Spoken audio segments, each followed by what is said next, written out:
Bu qadınlardır, qırmızılar. Dedik ki, bir komanda neçə nəfərdən ibarətdir? 14. 14. 7 Əsas əsas 7 7. ehtiyac. Bəli.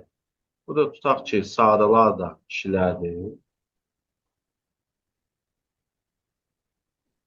Yəni, bunu da insan seçəcəm. Baxmayaq ki, rəsmi qabiliyyətim yaxşı deyil.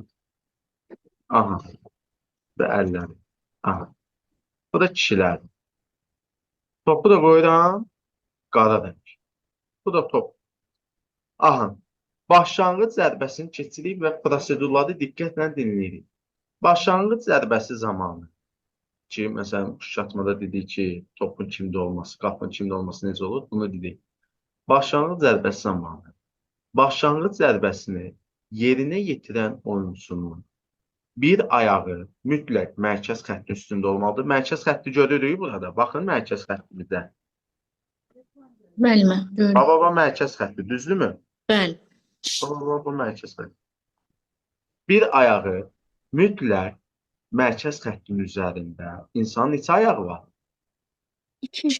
2. Mən deyirəm bir ayaq. Bir ayağı mütləq mərkəz xəttinin üzərində. İkinci ayağı isə ya mərkəz xəttinin üzərində olmalıdır, ya da ondan arxada olmalıdır. Aydındır yoldaşı.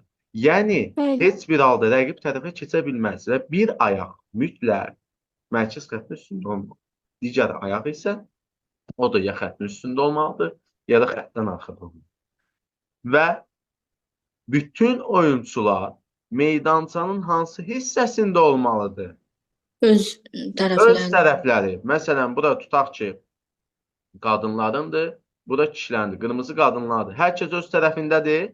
Bəli. Kişilərdə də hər kəs öz tərəfindədir. Bəli. Bəli. Və 2 dənə punktu dedik. 1. Başlanğıc zərbənin yerinə yetirən oyunçusunun bir ayağı xəttin üzəri, mütləq xəttin üzərində, digər ayağı isə ya xəttin üzərində, ya da onun arxada olmalıdır. Düzdürmü? Bu 1. İkinci nə dedik? Bütün oyunçular harada olmalıdır? Öz xətlərini. Öz tərəfində. Öz tərəflərini. Üçüncü punkt. Üçüncü punkt. Rəqib komanda, bax burada top olur da, topdan ən azı 3 metr məsafədə olmalıdır. Dördüncü punkt. Başlanğıc zərbəsini yerinə yetirən oyunçu topu maksimum 3 saniyə ərzində topu oyuna daxil etməlidir.